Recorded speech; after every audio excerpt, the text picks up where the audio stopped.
We have started our gardening 101. So, sinunod ko lang yung 3 easy steps on how to start the basic gardening at home. Maghanap ka ng lupa mo, yun yung step 1.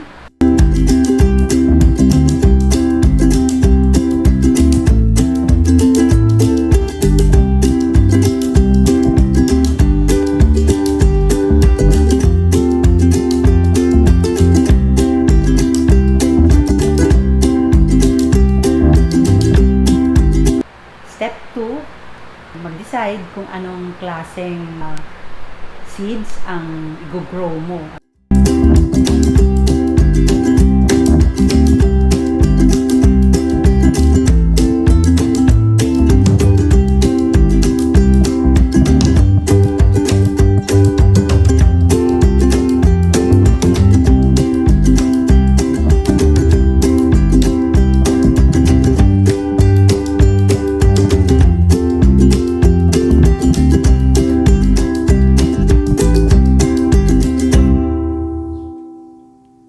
Number 3, prepare your tools para sa gardening.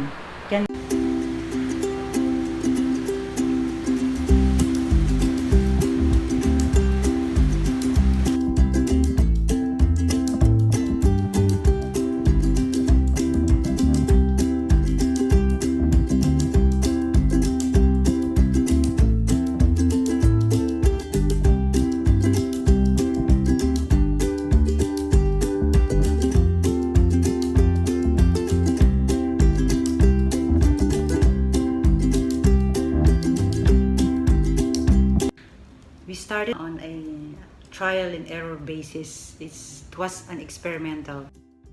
Pinagsama namin sa isang plot yung tomatoes, basil, papaya, and basil did not germinate. So, ang maganda niyan, may kanya-kanya silang containers. Kasi ang mga plants, they have different characters, parang mga tao din yan. Like basil, medyo may problema kami o ulitin-ulit namin yung pag-germinate. And maraming dyan, YouTube sites on how to grow, how to take care of plants. So let's go. Punta na tayo ngayon sa backyard, yung aming garden site number 1.